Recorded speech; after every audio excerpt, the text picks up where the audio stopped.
ఫిబ్రవరి 8, 2018.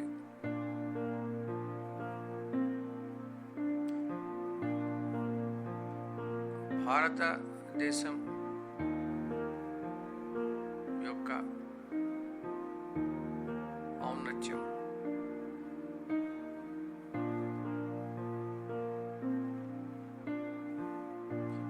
ఈ విధంగా ఐరోపా దేశస్థులు అందరూ కూడా, అమెరికా దేశస్థులు అందరూ కూడా,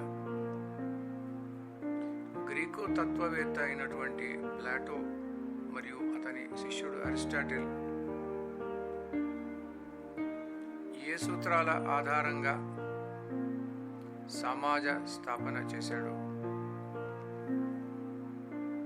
స్త్రీని వారు ఏ విధంగా చూసేవారు, ఆ 4 వర్గీకరణలు ప్రకారంగా వాళ్ళ వ్యవస్థ, సమాజం ఏర్పడిందో దానికి పూర్తిగా భిన్నంగా ఉన్నటువంటి భారతీయ సంప్రదాయాలు, నాగరికత, సంస్కారాలు, సమాజం,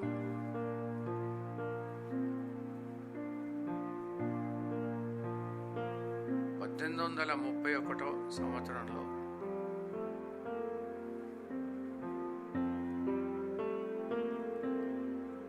భారతదేశంలో స్త్రీలకి ఎంత గౌరవం ఇస్తారో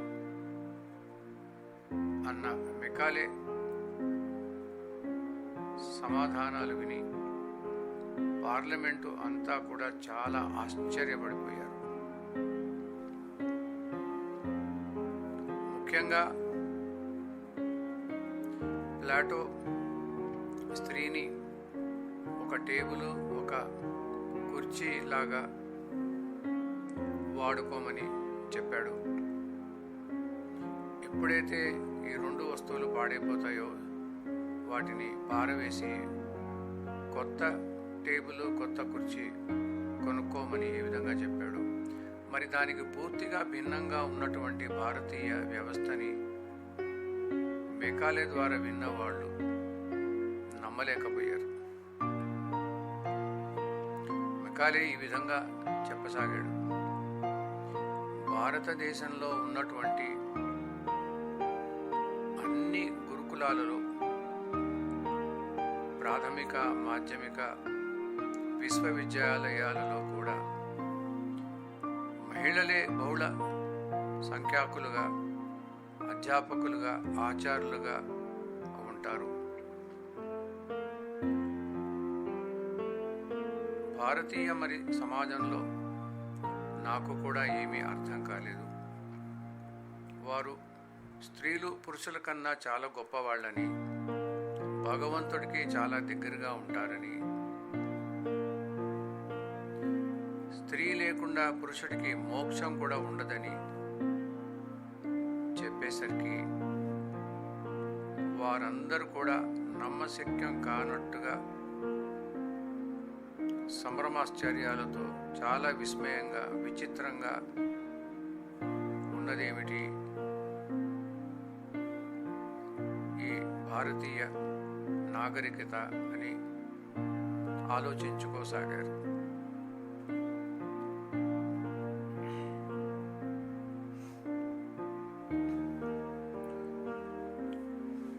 భారతీయ సమాజంలో, కుటుంబ వ్యవస్థలో, సమాజ వ్యవస్థలో స్త్రీకి అత్యుత్తమైనటువంటి స్థానం ఉందని, ఏదైనా కొన్ని విషయాలలో వారు ఎటు నిర్ధారించలేకపోయినప్పుడు స్త్రీలు మాత్రమే మార్గదర్శకత్వం చాలా చక్కగా చేస్తారని, కుటుంబ వ్యవస్థని కూడా చాలా వాళ్ళు జాగ్రత్తగా వ్యవహరిస్తారని, క్రియాశీలత స్త్రీలో ఎక్కువగా ఉంటుందని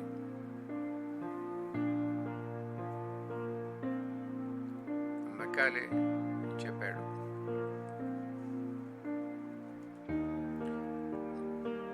నిజానికి మరి మన వేదాల్లో కానీ మన ఇతిహాసాల్లో కానీ ఉపనిషత్తులో కానీ స్త్రీలకి ఎంతో ప్రముఖమైనటువంటి స్థానం భారతీయులు కల్పించారు.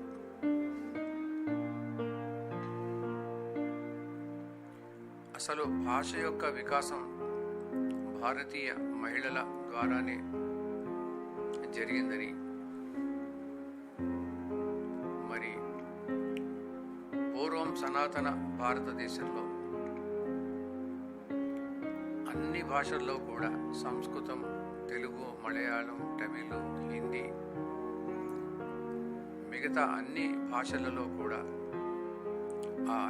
ఆయా భాషల వికాసానికి స్త్రీలు ఎంతో తోడ్పడ్డారని, సరళమైన భాష వాళ్ళు మాట్లాడేవారని, ఆ భాషల్లో ఎక్కడ కూడా చెడ్డ మాటలు కానీ చెడ్డ పదాలు కానీ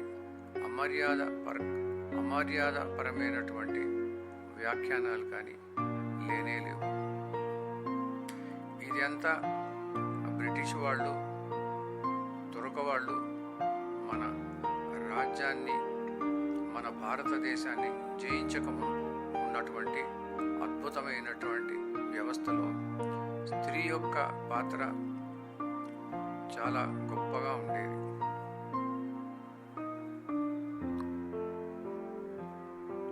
కానీ ఇప్పుడు ఏం జరుగుతుంది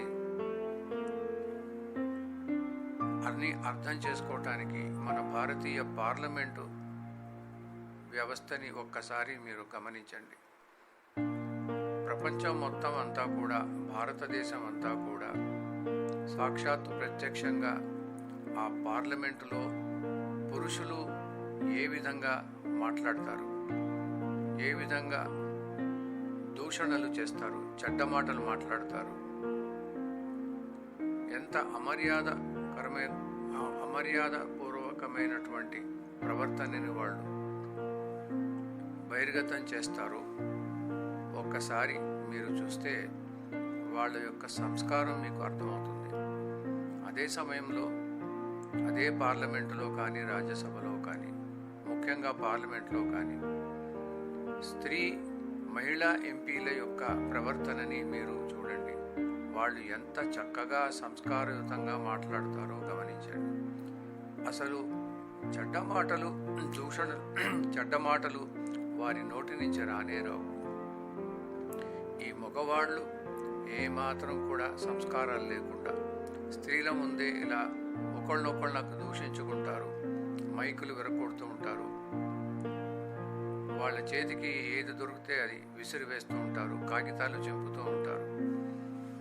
మరి వీరి యొక్క సంస్కారం చూడండి, మరి స్త్రీల యొక్క సంస్కారాలు చూడండి, ఎంతో తేడా ఉంటుంది. ఈ విధంగా మరి మెకాలే చెప్పింది సాక్షాత్తు అక్షరాల నిజమే అని ప్రస్తుతం మన పార్లమెంటులో ఉన్నటువంటి పురుషులు నిరూపిస్తున్నారు. దానికి వేరే ప్రత్యేకమైనటువంటి తార్కాణాలు కానీ ఉదాహరణలు కానీ మనకి అవసరం లేదు.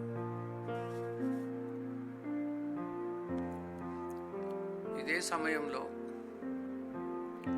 ఐరోపా దేశంలో Germany, France, England, Denmark, Sweden ఇంకా అనేక ఐరోపా దేశాల్లో స్త్రీలని చాలా హీనంగా చూస్తుండేవాళ్ళు. భర్త పోయిన స్త్రీని వేధించడం, వారిని జుట్టు పట్టుకొని ఈడ్చుకురావటం, వీళ్ళు చేతబడులు చేస్తున్నారని చెప్పేసి దీన్నే విచ్ హంటింగ్ అంటారు. ఆ విధంగా వారు స్త్రీలని అనుమానించి అవమానించి బహిరంగంగానే వాళ్ళని కొడుతూ, వాళ్ళ పళ్ళన్నీ రాలకొడుతూ, జుట్టు లాగుతూ, సజీవంగానే కొన్ని వందల మందిని వారు మహిళలని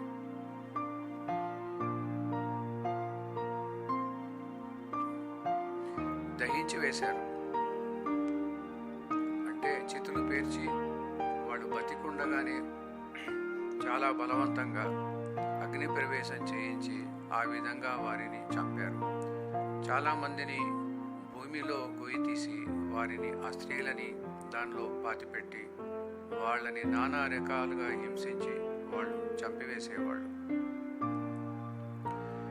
ఏ సంవత్సరంలో ఎంతమందిని ఐరోపా దేశస్తులు చంపారో ఈ విధంగా విచ్ హంటింగ్ అనే పేరుతోటి ఆ సమాచారాన్నంతా కూడా నేను ప్రస్తుతం సేకరించే పనిలో ఉన్నాను.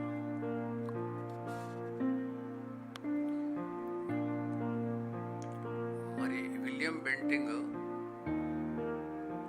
భారతదేశంలో గ్రామాల్లో సతీ సహగమనం చేయిస్తూ బలవంతంగా ఉంటారని ఎంత దుష్ప్రచారం చేశాడంటే, అదే సంవత్సరంలో ఐరోపా దేశంలో చేతబడి చేస్తున్నారని స్త్రీలని ఘోరంగా అవమానించి వాళ్ళని కొట్టి జుట్టు పట్టుకుని ఈడ్చి లాగి దాదాపు 2700 మంది పైగా అదే సంవత్సరంలో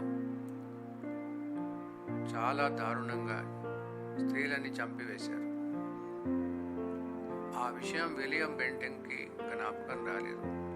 కానీ భారతదేశంలో సతీ సహగమనం గురించి విపరీతమైనటువంటి దుష్ప్రచారం మాత్రం చేయటం జరిగింది.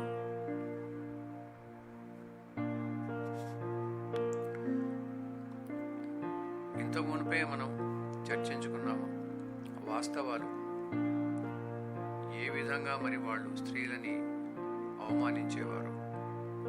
ఓటు హక్కు లేకుండా కనీసం బ్యాంక్ అకౌంట్ కూడా చేసుకునే అర్హత లేకుండా, సాక్ష్యానికి కూడా అర్హత కాదని అంత హీనాతిహీనంగా చూసినటువంటి ఐరోపా దేశం యొక్క నాగరికత గురించి మనం విన్నాం. అదేవిధంగా మరి విలియం బెంటింగ్ భారతదేశంలో ఎంత దుష్ప్రచారం చేశాడో మనకి నిజమైనటువంటి భారతదేశ చరిత్ర తెలిసిన వాళ్ళకి అనుభవంలోకి వస్తుంది.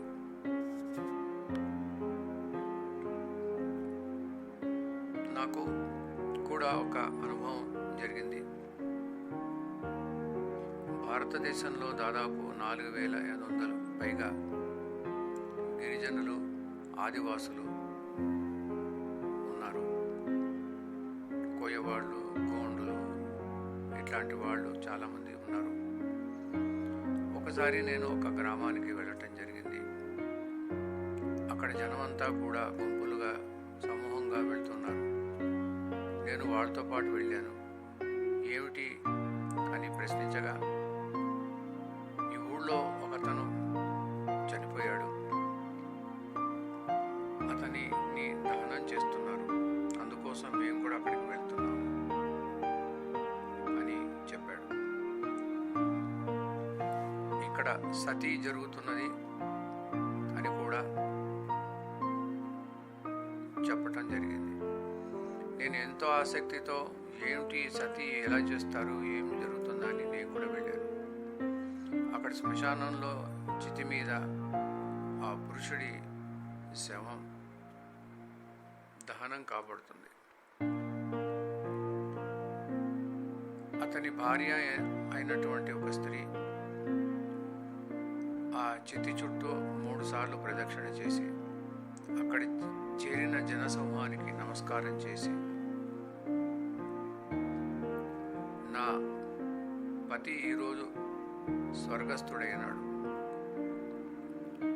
సమాజంలో ఎవరైనా సరే నాకు రక్షణ ఇచ్చేవాళ్ళు ఉన్నారా అని ఆవిడ ఎంతో సరళంగా అక్కడ చేరిన జన సమూహాన్ని అడిగింది. అంటే భారతదేశంలో స్త్రీల యొక్క రక్షణ చాలా అవసరమని సమాజం మొత్తం కూడా భావిస్తూ ఉండేవారు. స్త్రీలని చాలా జాగ్రత్తగా కాపాడుతూ ఉండేవారు, కుటుంబంలో కానీ సమాజంలో కానీ. అప్పుడు ఎవరైనా ముందుకే కనుక వస్తే ఆవిడ అతని రక్షణలో ఉంటుంది. ఈ విధంగా ఆవిడ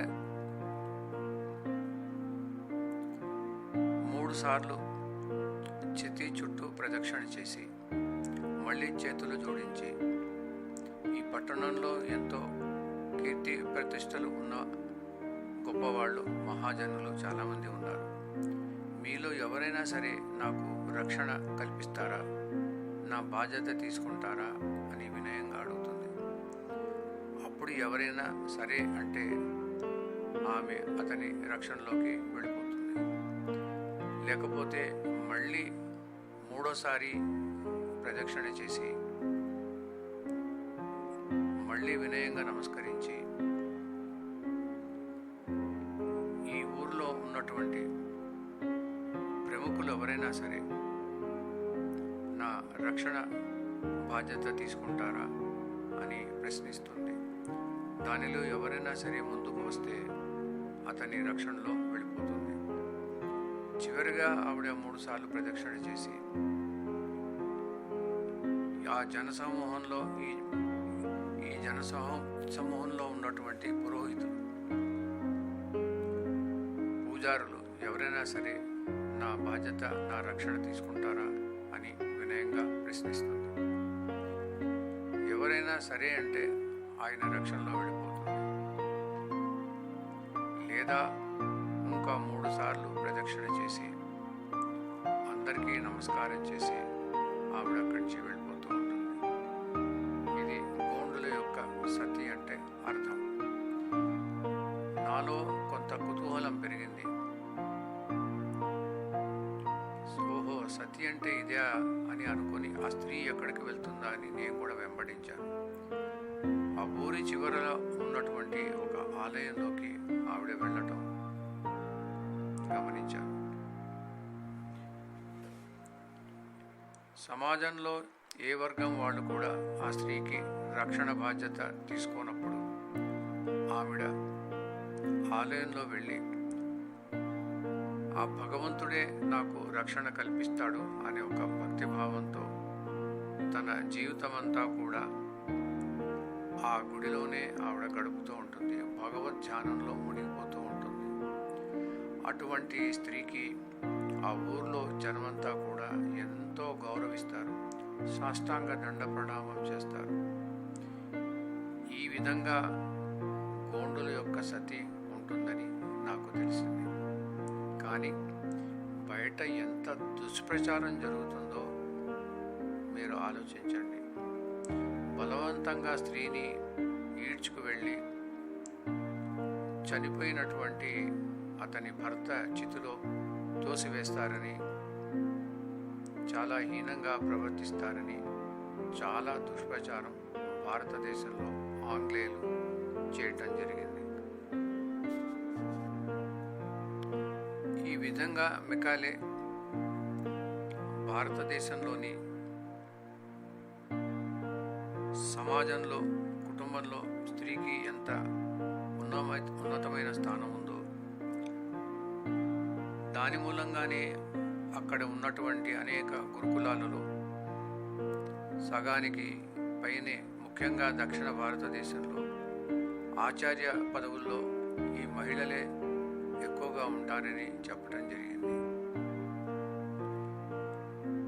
మెకాలే పై అధికారి అయినటువంటి విలియం యాడమ్స్ కూడా తన డాక్యుమెంట్లోని కొన్ని విషయాలని కూడా పార్లమెంట్లో చెప్పడం జరిగింది. ఆయన ఈ విధంగా చెప్పాడు: నేను దక్షిణ భారతదేశంలో ఆంధ్రప్రదేశ్లో ఒక గురుకులానికి వెళ్ళాను. ఆ గురుకులం అతి ప్రాచీనమైనది.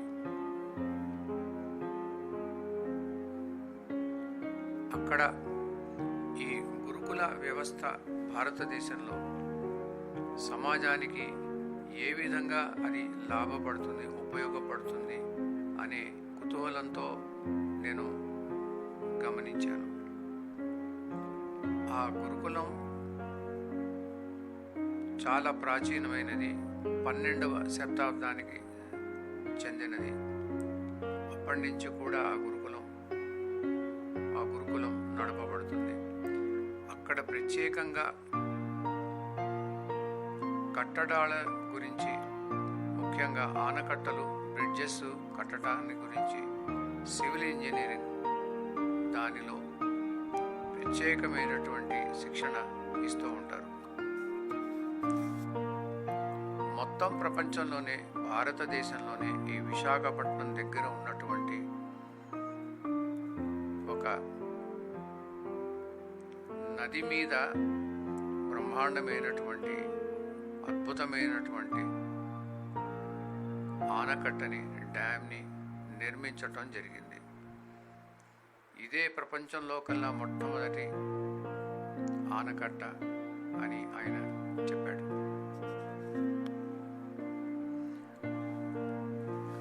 నేను కూడా ఆ డ్యామ్ని చూడటానికి వెళ్ళాను. ఆ విశాఖపట్నం దగ్గర ఆ గ్రామం, ఆ ప్రదేశం పేరు నాకు గుర్తు రావటం లేదు. అక్కడ తెలుగు భాషలో 1238వ సంవత్సరంలో ఆ ఆనకట్ట నిర్మాణం జరిగినట్టుగా శిలాఫలకం ఉన్నది. అక్కడ ఆచార్యులు, విద్యార్థులు అందరూ కలిసి సామూహికంగా కేవలం సున్నము, రాళ్లతోటి పటిష్టమైనటువంటి ఆ ఆనకట్టని కట్టడం జరిగింది. అది ఇప్పటికీ కూడా సురక్షితంగా ఉన్నది.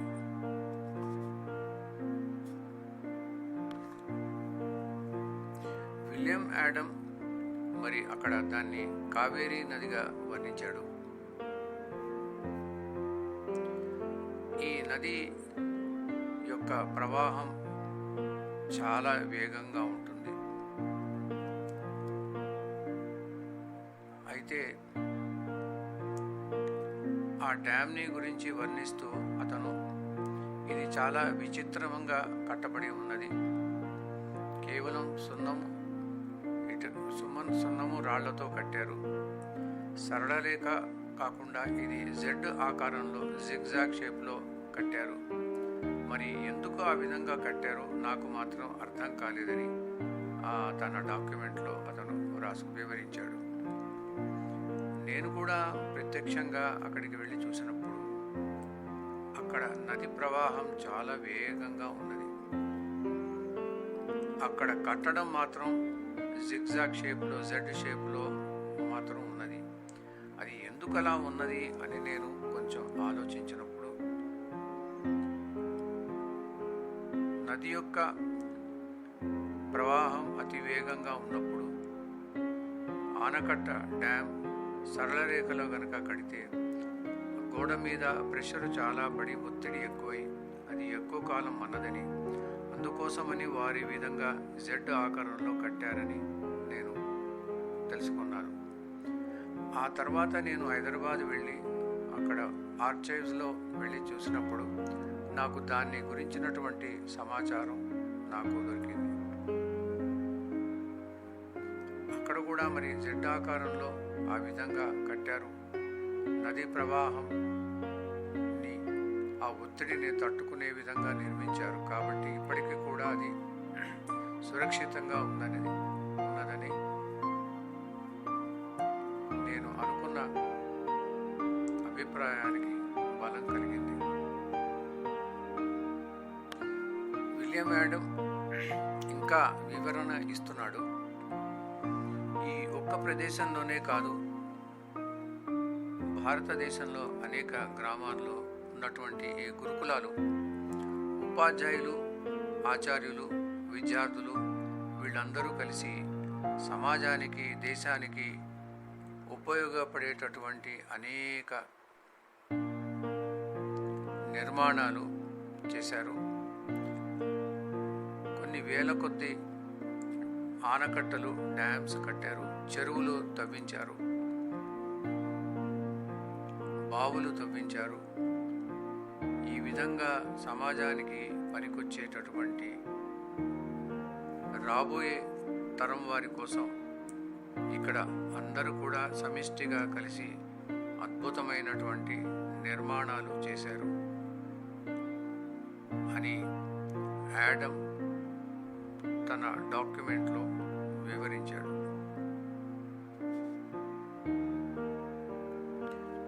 మొత్తం భారతదేశం యొక్క అభివృద్ధి,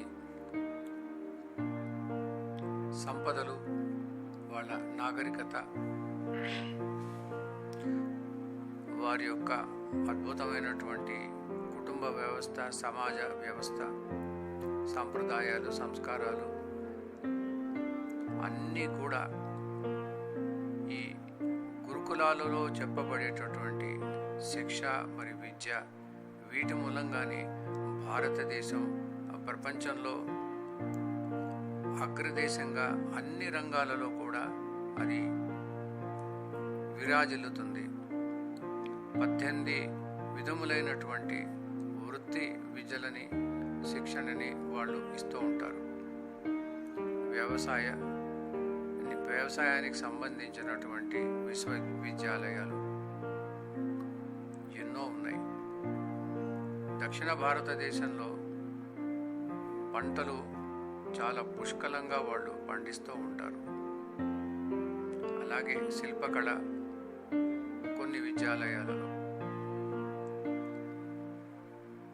వైద్యం విధానాలు మరికొన్ని విద్యాలయాలలో, ఇలా అనేక వృత్తులలో వాళ్ళు రాణిస్తూ ఉన్నారు. సమాజం అంతా కూడా ఒక కుటుంబ వ్యవస్థ మాదిరిగా ఉన్నది. ఇటువంటి వ్యవస్థ భారతదేశంలో ఉన్నదని అతను మరి ఒకసారి అక్కడ సభ్యులందరికీ చెప్పాడు. అప్పుడు ఆ దేశానికి రాజు మెకాలేని మరి ఇంత గొప్పదైనటువంటి భారతదేశాన్ని మన బానిసలుగా మార్చడానికి మీ దగ్గర ఏమైనా పథకాలు ఉన్నాయా అని ప్రశ్నించాడు. దానికి సమాధానంగా మెకాలే భారతదేశపు ఉన్నతికి కారణమైనటువంటి ఈ గురుకులాల అన్నిటిని కూడా మనం నాశనం చేయాలి. ప్రస్తుతం భారతదేశంలో మన ప్రభుత్వం నడుస్తుంది కాబట్టి మనము ఒక చట్టాన్ని తయారు చేసి అది భారతదేశంలో కూడా ప్రవేశపెట్టి భారతదేశంలో ఉన్నటువంటి గురుకులాలలో సంస్కృత మాధ్యమంలో ఏదైతే విద్యా శిక్షణ ఇస్తారో అది న్యాయ విరుద్ధమని, అలా చేసిన వారికి శిక్ష పడుతుందని మనం ఒక శాసనం చేయాలి. అలాగే ప్రాంతీయ భాషలలో విద్యా శిక్షణ ఇస్తున్నటువంటి గురుకులాలు హిందీ, తెలుగు, తమిళం, మలయాళం ఈ రకంగా ప్రాంతీయ భాషలు ద్వారా ఆ గురుకులాలలో విద్యా శిక్షణ ఇవ్వటం కూడా చట్ట విరుద్ధమని, అలా చేసిన వారిని చట్టం శిక్షిస్తుందని మనం శాసనం చేయాలి అని చెప్పాడు. ఈ విధంగా 1835 సంవత్సరంలో బ్రిటిష్ పార్లమెంట్లో ఈ తీర్మానం జరిగింది. అక్కడ వారు చట్టాన్ని తయారు చేశారు. వారి యొక్క ప్రభుత్వం భారతదేశంలో ఉంది కాబట్టి భారతదేశ పార్లమెంట్లో కూడా ఈ చట్టం ఆమోదించబడింది.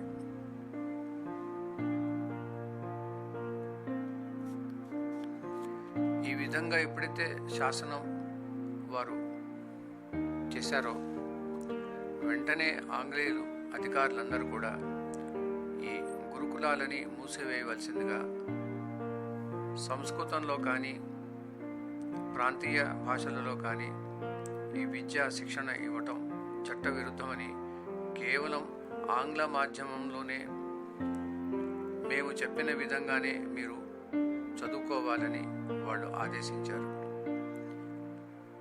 అతి పైశాచికంగా గురుకులాల మీద దాడి చేసి అక్కడి ఆచార్యులని, విద్యార్థులని, స్త్రీలని అవమానపరిచారు.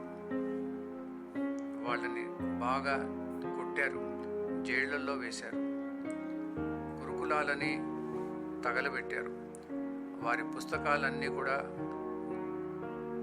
మంటలకి ఆహుతి చేశారు. ఈ విధంగా ఎన్నో గురుకులాలు ధ్వంసం కాబట్టాయి. ఈ విధంగా అతి పైశాచికంగా మాటల్లో చెప్పలేనంత విధంగా ఈ ఆంగ్లేయులు ఎన్నో దుష్టమైనటువంటి కృత్యాలు చేశారు. స్త్రీలని ముఖ్యంగా వారు అనేక విధాలుగా హింసించారు. వాళ్ళ చేతులు నరికివేశారు, వాళ్ళ శిరస్సుని ఖండించి వేశారు. ఇంకా మాటల్లో చెప్పలేనంత హింస 1835 నుంచి 1940 వరకు పూర్తిగా భారతదేశం యొక్క గురుకుల విద్యని సర్వనాశనం చేశారు. దాని స్థానాన్ని ఎందుకు పనికిరానటువంటి, జీవితానికి కూడా మనకి పనికిరానటువంటి భారతీయులు ఆలోచింపజేయకుండా ఉండే విధంగా వారు విద్యా విధానాన్ని అమలుపరిచారు. 1935లో ఇండియన్ ఎడ్యుకేషన్ యాక్ట్ అనే పేరుతో ఈ విధంగా వాళ్ళు అనేక ఘోరమైనటువంటి,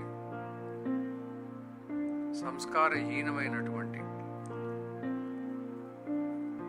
అతి దారుణంగా రాక్షసుల కన్నా ఎక్కువగా వారు ఈ భారతదేశం యొక్క అతి ఉన్నతమైనటువంటి గురుకుల విద్యా వ్యవస్థని పూర్తిగా నాశనం చేశారు. ఒకవైపున గురుకుల విద్యా శిక్షా విధానాన్ని వాళ్ళు ధ్వంసం చేస్తూ, ఇంకొక వైపు కాన్వెంటు విద్యాలయాలని భారతదేశంలో ప్రారంభించారు. ఈ కాన్వెంటు విద్యాలయం ఏమిటా అని చెప్పి నేను కొంత పరిశోధన చేశాను. నా దగ్గర ఒక డాక్యుమెంటు ఈ కాన్వెంటు స్కూల్ యొక్క అసలు చరిత్ర ఏమిటో అన్నది నాకు తెలిసింది. మీకు లోగడ చెప్పినట్టుగా 1950 సంవత్సరం వరకు ఐరోపా దేశం మొత్తంలో, అమెరికాతో కలిపి కూడా స్త్రీలని చాలా హీనంగా చూసేవాళ్ళు, వాళ్ళకి ఆత్మ లేదని చెప్తూ ఉండేవాళ్ళు.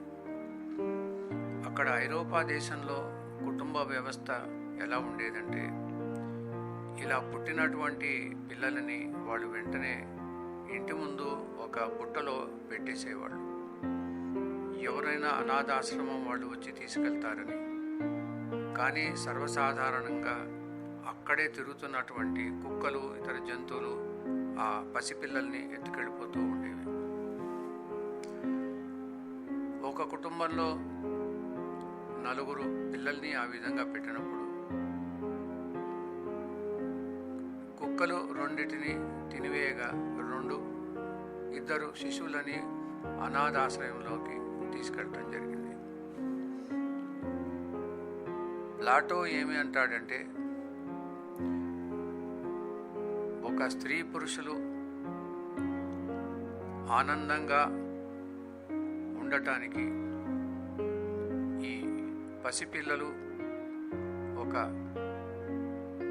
బంధంగా ఉంటారు, నిరోధకంగా ఉంటారు. కాబట్టి ఆ శిశువులని మీరు బయట వదిలివేయండి అని చెప్పటం వల్ల అప్పట్లో ఐరోపా దేశంలో ముఖ్యంగా స్త్రీలలో ఆత్మ ఉండదు. కాబట్టి ఈ పుట్టిన శిశువులని అందరినీ కూడా వాళ్ళు బయట వదిలివేస్తూ ఉండేవారు. జంతువులు తినగా మిగిలినవన్నీ కూడా అనాథాశ్రమంలోకి ఈ శిశువులని తీసుకెళ్ళటం జరుగుతూ ఉండేది.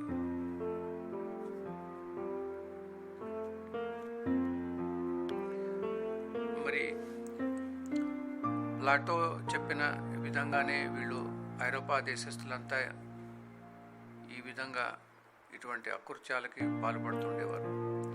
ప్లాటో ఏం చెప్పాడంటే, జీవితం అంతా కేవలం భౌతికంగా అనుభవించటమే, ఆనందించటమే. స్త్రీ పురుషులు ఆనందించటమే వాళ్ళకి ప్రథమ కర్తవ్యం. ఈ పిల్లలు అడ్డు వస్తున్నారు కాబట్టి వారిని అనాథలుగానే మనం బయట వదిలివేయాలి.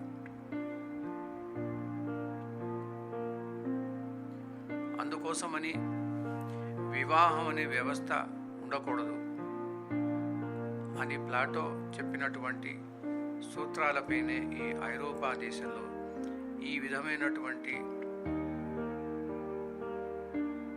అభ్యంతరకరమైనటువంటి కృత్యాలు పరిపాటి అయిపోయినాయి. అయితే మరి ఈ అనాథలని ఏం చేస్తారు అంటే, అక్కడ రాజుగారు ప్రత్యేకంగా కొన్ని సంస్థలని ఏర్పాటు చేస్తారు. ఈ విధంగా అనాథులైనటువంటి వారు, తల్లిదండ్రులు ఎవరో కూడా తెలియనివంటి వారు అందరూ కూడా అటువంటి సంస్థలో చేరతారు. ఆ సంస్థనే కాన్వెంట్ అని చెప్పడం జరిగింది. కాన్వెంట్ విద్యాలయం అంటే తల్లిదండ్రులు ఎవరో కూడా తెలియని వారు, స్త్రీ పురుషులు వివాహం చేసుకోకుండా బిడ్డల్ని కని బయటకు వదిలేసినటువంటి వారు అనాథులందరినీ చేర్చుకునేటటువంటి సంస్థ ఈ కాన్వెంట్ యొక్క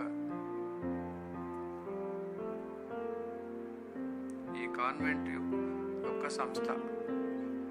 అప్పుడు మెకాలేని రాజుగారు ప్రశ్నించారు, మరి భారతదేశంలో అనాథులు ఉన్నారా అని. దానికి సమాధానంగా మెకాలే, భారతదేశంలో అనాథులనే వారు లేనేలేరు. కాకపోతే మనం వాళ్ళని అనాథులుగా చేద్దాం.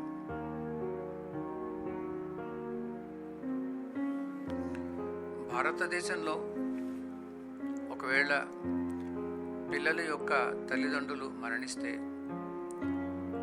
వారి తాతగారు కానీ, అమ్మమ్మ కానీ, బామ్మ కానీ, బాబాయ్ కానీ, మేనత్త కానీ, మేనమామ కానీ ఎవరో ఒకళ్ళు తప్పకుండా వాళ్ళ యొక్క సంరక్షణ బాధ్యత చాలా ఎంతో ప్రేమగా, శ్రద్ధగా వాళ్ళు నిర్వర్తిస్తూ ఉంటారు. మన ఐరోపా దేశంలో మాదిరిగా వాళ్ళు పిల్లల్ని కనగానే అనాథులుగా బయటికి వదిలేయటం అనేది ఉండనే ఉండదు. కాకపోతే మనం ఏదో విధంగా అక్కడి వ్యవస్థని చిన్నాభిన్నం చేసి వారిని కూడా అనాథులుగా చేసి పిల్లవాళ్ళందరినీ కూడా మన కాన్వెంటు వ్యవస్థని అక్కడ మనం ప్రారంభం చేద్దాం అని చెప్పాడు. అదేవిధంగా మొట్టమొదటిసారిగా కలకత్తాలో బ్రిటిష్ వాళ్ళు, ఆంగ్లేయులు కాన్వెంట్ విద్యాలయాన్ని స్థాపించారు. ఈ విధంగా నేను ఆ డాక్యుమెంట్లో కాన్వెంట్ స్కూల్ యొక్క అర్థమేమిటి అని నేను చదివాను.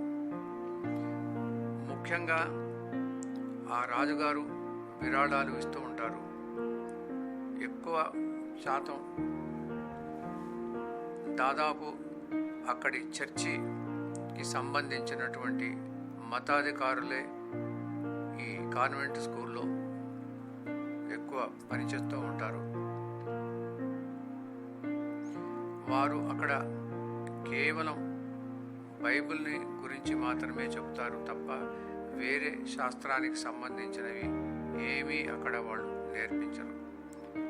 అందుకనే ఆ రోజుల్లో స్త్రీలందరూ కూడా భారతదేశంతో పోలిస్తే చాలా వెనుకబడి ఉండేవారు.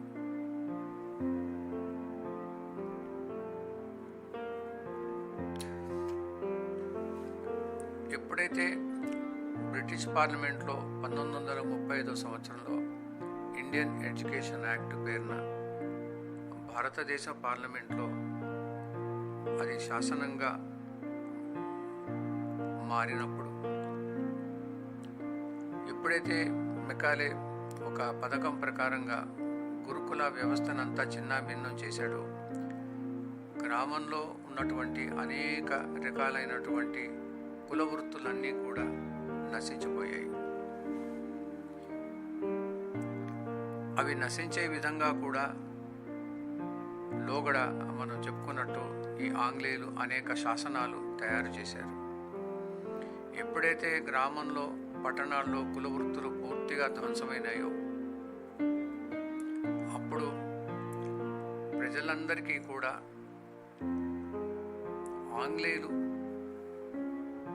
స్థాపించినటువంటి ఈస్ట్ ఇండియా కంపెనీ మరియు ప్రభుత్వ ఉద్యోగాల కోసం వాళ్ళందరూ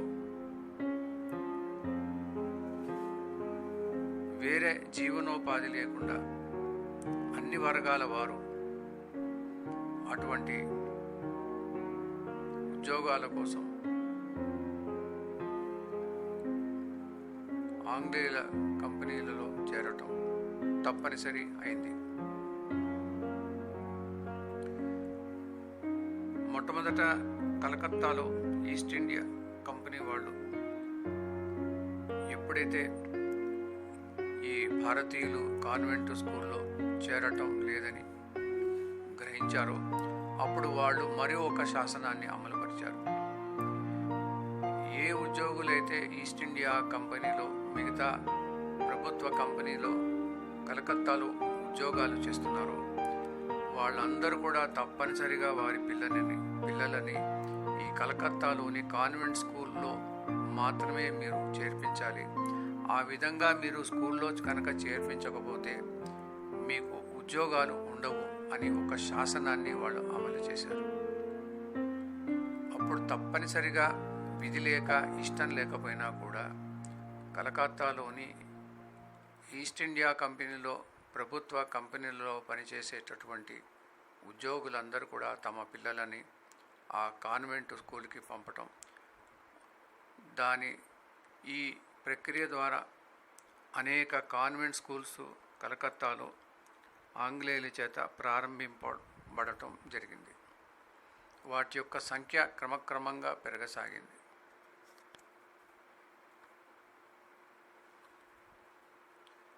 మిగతా వివరాలు తరువాయి భాగం. వందే మాతరం. జై భారత్.